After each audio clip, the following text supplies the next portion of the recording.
खुल जाएंगे आपके सारे रास्ते, परीक्षा में सिलेक्शन ले तो सही, जीवन में सब होगा हासिल, तू सिलेक्शन की जिद पर अड़ तो सही।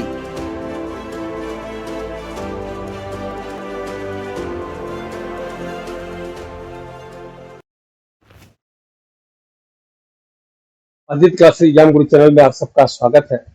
आज हम लोग की क्लास यूनिट 4 से जो है ये मानव एवं पर्यावरण का रहेगा। जो याद रखिएगा ये चैप्टर दूसरा है, ये दूसरी चैप्टर की क्लास है। ये अक्सर पूछे जाने वाले इसमें महत्वपूर्ण तथ्य हैं जो असिस्टेंट प्रोफेसर एग्जाम के कंपल्सरी पेपर या जीएस पेपर के लिए महत्वपूर्ण तो है ही है, साथ में किसी भी वनडे एग्जामिनेशन में इसके कंटेंट आते हैं। इसलिए आपको वीडियो अच्छा लगे लाइक जरूर करना चाहिए। आगे देखते हैं, जैसा कि आपको बताया गया था कि मानव और पर्यावरण का चैप्टर हम लोग इन 4 भागों में विशेष रूप से पढ़ेंगे, ताकि आपसे कहीं से भी प्रश्न आए गलत नहीं होगा। मानव और पर्यावरण संबंधित महत्वपूर्ण तथ्यों की 2 क्लास, एक क्लास ली जा चुकी है, ये दूसरी क्लास है। ठीक है, तो आइए देखते हैं इसमें मानव और पर्यावरण का जो है दूसरा चैप्टर। एशियाई गिद्धों, याद रखिएगा एशियाई गिद्धों का प्रथम संरक्षण एवं प्रजनन केंद्र इस कहाँ है? गोरखपुर में और जो है उत्तर प्रदेश में। हाल में माउंट मेयोन ज्वालामुखी में विस्फोट हुआ, तो माउंट मेयोन ज्वालामुखी कहाँ है? मनीला, फिलीपींस की राजधानी है। भारत का 54वां टाइगर रिजर्व का नाम क्या है? वीरंगाना दुर्गावती टाइगर रिजर्व मध्य प्रदेश में है। ठीक है, भारत का प्रथम वैदिक थीम वाला पार्क कहाँ है? तो वेद वन पार्क नोएडा, याद रखिएगा उत्तर प्रदेश में। ठीक है, आपके एग्जाम में पूछे कि वैदिक घड़ी भारत में कहाँ बन रही है? तो वैदिक घड़ी उज्जैन में बन रही है, याद रखिएगा। ठीक है, जलवायु घड़ी कहाँ है? तो नई दिल्ली में बन रही है। सर्वाधिक मैंग्रोव वन, ठीक है, कहाँ है? पश्चिम बंगाल में है, याद रखिएगा। उसके बाद गुजरात में, गोवा में, गोवा का चौराहो द्वीप पर। ठीक है, एग्जाम में आ सकता है चौराहो द्वीप कहाँ है, तो क्या आंसर लगाएंगे? गोवा में। ठीक है, नागार्जुन सागर श्रीशैलम टाइगर रिजर्व कहाँ है? ये जो भारत का, याद रखिएगा भारत का सबसे बड़ा ये बाघ रिजर्व है। और उरंग राष्ट्रीय उद्यान असम का ये 49वां टाइगर रिजर्व है, इसे मिनी काजीरंगा कहा जाता है। शीत मरुस्थल ये हिमाचल प्रदेश व लद्दाख कहा जाता है, ये जहाँ बर्फ एरिया गिरता है। अंतर्राष्ट्रीय सौर गठबंधन का सचिवालय फरीदाबाद हरियाणा में है। और अंतर्राष्ट्रीय सौर गठबंधन का ये स्थापना कब हुआ था? जो है 2015 में हुआ था, 30 नवंबर को। उत्तर प्रदेश का प्रथम बायोटेक पार्क कहाँ खुला? लखनऊ में। अंटार्कटिका अनुसंधान केंद्र भारत का, याद रखिएगा दक्षिण गंगोत्री, मैत्री और भारती है। ठीक है, अंटार्कटिका महाद्वीप पर भारत का 3 है, जिसमें से एक बंद हो चुका है और जो है मैत्री और भारती है। अभी भारती वाला कब खुला था? 2012 में खुला था। ठीक है, उसके बाद भारत के जल पुरुष के नाम से किसे जानते हैं? डॉक्टर राजेंद्र सिंह को जानते हैं। राष्ट्रीय जल जीव डॉल्फिन है गंगेशु। खिलाड़ी को तुरंत ऊर्जा के लिए कार्बोहाइड्रेट देना चाहिए। ठीक है, और भारत का प्रथम डॉल्फिन अनुसंधान केंद्र प्रथम का पूछेगा तो कहाँ लगाएंगे? पटना लगाइएगा आंसर। छिली हुई सब्जियों को धुलने से नुकसान होता है, विटामिन सी का। और पेट की पथरी होता है, कैल्शियम ऑक्जेलेट, अक्सर एग्जाम में पूछा जाता है। पेट में जो पथरी होता है वो क्या होता है? तो कैल्शियम ऑक्जेलेट होता है। ठीक है, यूरिया का संश्लेषण होता है यकृत में। रक्त समूह की खोज की थी किसने? लायन स्टीनर ने किया था। रक्त दाब को साधारण बाएं हाथ की ब्रैंकियल धमनी पर नापा जाता है। ठीक है, रक्त का पीएच मान कितना होता है? 7.4 होता है। भारत का राष्ट्रीय पशु पेंथेरा टाइग्रिस या बाघ है। समुद्री घोड़ा या हिप्पोकैम्पस क्या है? मछली की प्रजाति है, याद रखिएगा। हिरण की प्रजाति का नाम क्या है? नीलगाय। जो नीलगाय आप देखते होंगे जो किसानों को खेतों को नुकसान पहुंचाते हैं, वो हिरण की प्रजाति है, एग्जाम में आता है। पारिस्थितिकी तंत्र में उल्टा होता है तालाब का। और नेक्स्ट है इसमें से, और ये हमारी टीम द्वारा टेस्ट पेपर तैयार किया गया है आपके जीएस के समान अध्ययन के लिए। ये जो असिस्टेंट प्रोफेसर के लिए है, जीएस का है तो किसी एग्जाम में भी आ सकता है। इसमें ई पीडीएफ नोट्स मिलेगा, उसी पे वीडियो मिलेगा, उसी पे टेस्ट मिलेगा। यानी एक ही चीज को जब 3 बार आप पढ़ेंगे तो मैक्सिमम चीज आपको याद हो जाएगा, आपके कॉन्सेप्ट क्लियर हो जाएगा। यानी सबसे पहले ई पीडीएफ को पढ़ना है, पुनः उसी की वीडियो को देखना है, पुनः आपके टेस्ट को देना है, और लास्ट में फाइनल टेस्ट देंगे, तब जीएस पेपर में 100% पूर्णता आता है। याद रखिएगा जीएस का अभ्यास करने से पूर्णता आता है। जितना आप एमसीक्यू हल करेंगे उतना ही जो है आपके अंदर पूर्णता आएगी। इस टेस्ट की वैलिडिटी यूपीएससी 51 के जो है एग्जाम डेट तक रहेगी। और इसमें आपको क्या मिलेगा? ई पीडीएफ नोट्स मिलेंगे, बाइलिंगुअल हिंदी अंग्रेजी में मिलेंगे। 2014 से लेकर अब तक के जितने पेपर हुए इसमें साल भर पेपर आपको मिलेंगे। रेगुलर प्रैक्टिस क्लास एग्जाम तक इसमें अपडेट होते रहेंगे सभी। और इसमें ऑर्गेनाइज क्लास आपको मिलेगा, सभी क्लास जो है टेस्ट के अंदर सीक्वेंस में आपको सिलेबस के अनुसार मिलेगा। यूट्यूब पे सभी क्लासेस सीक्वेंस में नहीं आता है, कुछ आता भी है तो बाद में उसको अनलिस्टेड कर दिया जाता है। टेस्ट सीरीज जो है आप मॉडल पेपर के रूप में सैकड़ों की संख्या में पाएंगे, सिलेबस वाइज टेस्ट पाएंगे और यूनिट वाइज टेस्ट पाएंगे, जिसका रेट 1999 है, लेकिन आपको ये 1299 में अभी दिया जा रहा है। ठीक है, याद रखिएगा, अपनी गलतियों को एग्जाम से पहले प्रैक्टिस करके सुधारें, ताकि वो गलतियां एग्जाम सेंटर में आपकी ताकत बनकर आपको जीत दिलाए। ठीक है, हमारे टीम द्वारा जो है ये 4 बुक निकाला गया है। चारों बुक में अलग अलग जीएस से महत्वपूर्ण कंटेंट है और इसमें 80 मॉडल पेपर है। अब चारों मिला के जो है आप चाहे तो अमेजन से मंगा सकते हैं और इसमें डिलीवरी फ्री है, कोई चार्ज नहीं लगेगा। साथ में आपको ये ओमार बुक भी फ्री में दिया जाएगा। इसका रेट कितना है, 499 रुपए है। बुक को मैं दिखाना चाहूँ तो ये आप 4 बुक है और ये चारों में महत्वपूर्ण चुनिंदा इंपॉर्टेंट प्रश्न है। मेरे हिसाब से कोई भी एग्जाम देने से पहले जीएस का इन चारों बुक के जितने क्वेश्चन है कम से कम 2-3 बार पढ़ के जाना चाहिए और इसमें आंसर शीट आप चाहे तो किसी बार में भर सकते हैं। ठीक है, आइए आप देखते हैं इसमें आगे। जो लोग हमारी टीम से जुड़ना चाहते हैं वो टेलीग्राम ग्रुप से जुड़ सकते हैं, व्हाट्सएप ग्रुप से जुड़ सकते हैं। सभी वीडियो के लिंक इस पे जो है दे दिया जाता है।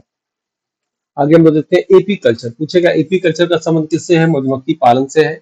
सेरी कल्चर का संबंध किससे है, रेशम कीट पालन से है। ईसी कल्चर का संबंध किससे है, मत्स्य पालन से है।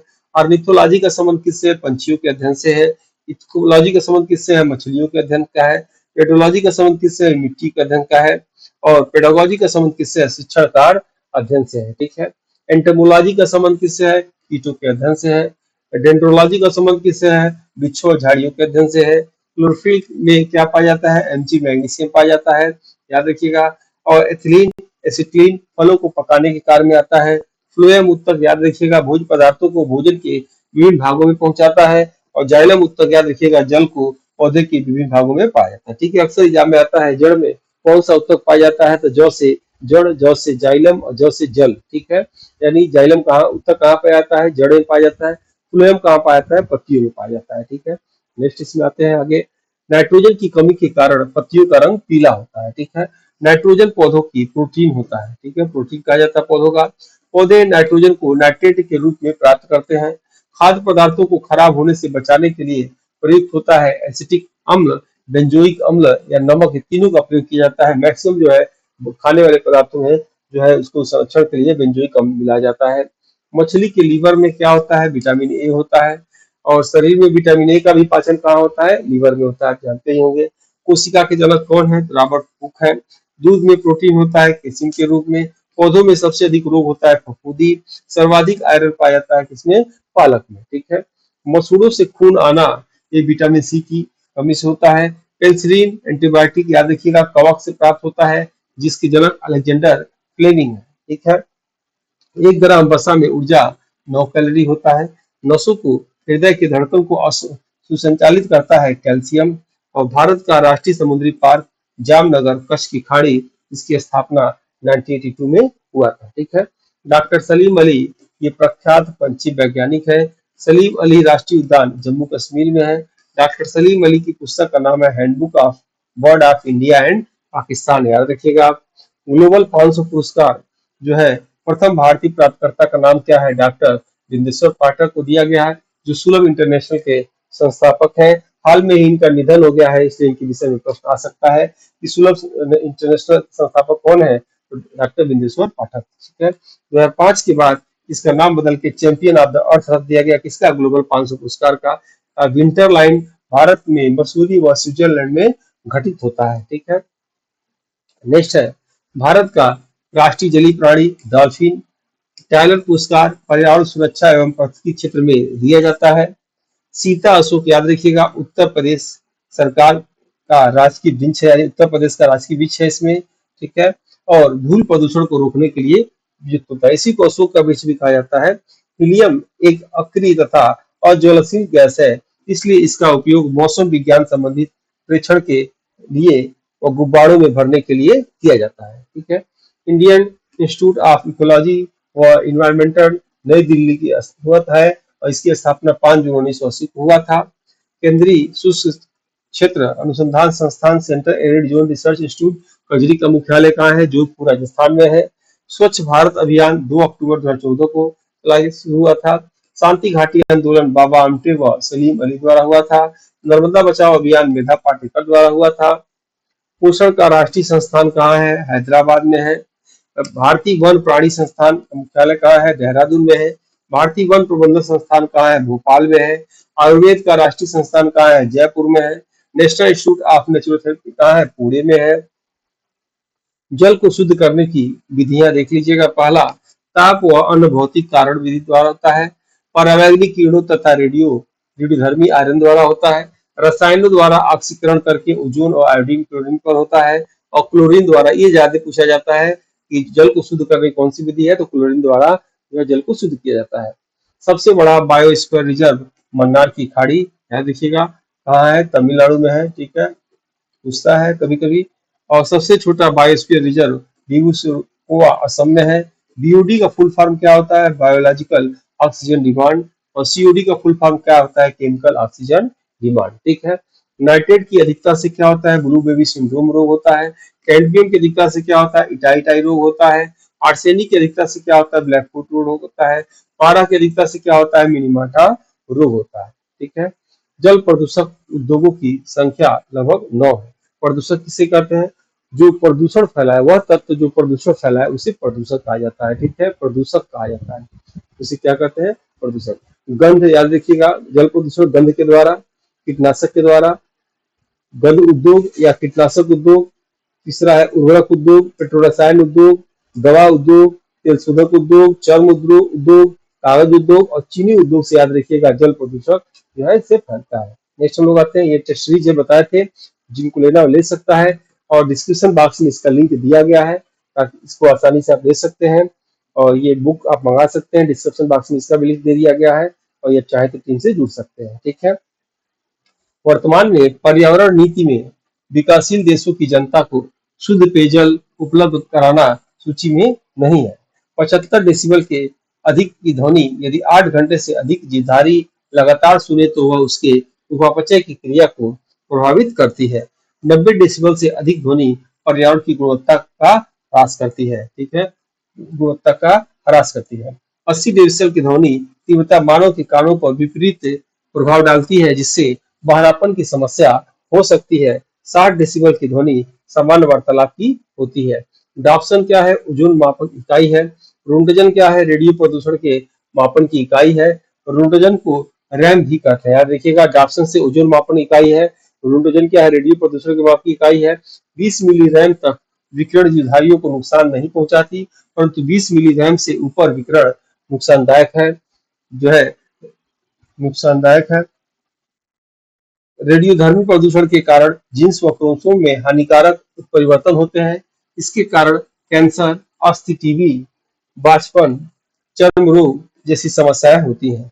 परमाणु ऊर्जा संयंत्र में रिसाव, 3 माइल आइलैंड 1979, चेरनोबिल यूक्रेन 1986 और फुकुशिमा जापान 2011 में हुआ था। ठीक है, पूछ सकता है कि परमाणु ऊर्जा संयंत्र में रिसाव, तो याद रखिएगा 1979 में 3 माइल आइलैंड और चेरनोबिल यूक्रेन में और फुकुशिमा जापान में हुआ था। नेक्स्ट है, मानव जनित पर्यावरण प्रदूषण को एंथ्रोपोजेनिक कहा जाता है। जैव विकृत प्रदूषण को वाहित मल द्वारा होता है। कोहरा बनने के समय उत्पन्न होता है नाइट्रोजन ऑक्साइड। और सबसे अधिक ध्वनि प्रदूषण जेट विमानों से होता है। वायुमंडल में गैस नहीं पाया जाता है, यानी रेडान गैस वायुमंडल में नहीं पाया जाता है। कहा जाता है जब भूकंप आता है तो वायुमंडल में किस गैस की अधिकता हो जाती है, तो रेडान गैस की अधिकता हो जाती है। ठीक है। ओजोन परत सम तापमंडल में पाया जाता है। याद रखिएगा, अक्सर पूछा जाता है। ओजोन परत की मोटाई डाप्सन में मापते हैं। ओजोन परत परावैंगनिक किरणों को छानकर पृथ्वी को विकिरण के रूप में गर्म करती है। ठीक है। ओजोन परत पृथ्वी को कंबल की तरह ढके हुए है। ओजोन परत पृथ्वी की रक्षा करती है। नेक्स्ट है, पृथ्वी गर्म होती है विकिरण विधि द्वारा। याद रखिएगा, वायुमंडल गर्म होती है संवहन विधि द्वारा। ठीक है। फोटोग्राफी के लिए प्रयोग होती है सिल्वर ब्रोमाइड या सोडियम थायोसल्फेट। चुनाव के दौरान हाथ में लगाई गई स्याही होती है सिल्वर नाइट्रेट। ठीक है। चूहा मारने की दवा जिंक फास्फाइड होता है। आतिशबाजी में लाल रंग का कारण क्या है? स्ट्रांसियम है। और आतिशबाजी में हरे रंग का कारण क्या है? बेरियम है। वीडियो आपको लाइक अच्छा लग रहा हो लाइक जरूर करना चाहिए जो लोग सब्सक्राइब नहीं किए वो सब्सक्राइब कर लीजिए ताकि आपको ऐसे वीडियो मिलता रहे। और जो है इसी वीडियो को जरूर आप शेयर करिए। और इस हिसाब से हम लोग ये क्लास समाप्त करेंगे। नेक्स्ट वीडियो में हम लोग मिलते हैं। तब तक के लिए जय हिंद, जय भारत। इस समान अध्ययन की मॉडल पेपर बुक को हिंदी एवं अंग्रेजी दोनों भाषा में तैयार किया गया है, जो कि समान अध्ययन एग्जाम में किसी भी प्रदेश के असिस्टेंट प्रोफेसर एग्जाम, जीडीसी, प्रवक्ता एग्जाम के साथ LT grade, GIC, TGT, PGT आदि एग्जाम में सहायक सिद्ध होगा। उपरोक्त एग्जाम के विगत वर्षों के पेपर का एनालिसिस करने के बाद वर्तमान एग्जाम पैटर्न पर इसको अनुभवी टीम द्वारा तैयार किया गया है, जो कि आपके समान अध्ययन जनरल स्टडीज एग्जाम के स्कोर को बढ़ाने में सहायक सिद्ध होगा। इन एग्जाम की कुंजी जीएस पेपर होता है। इसमें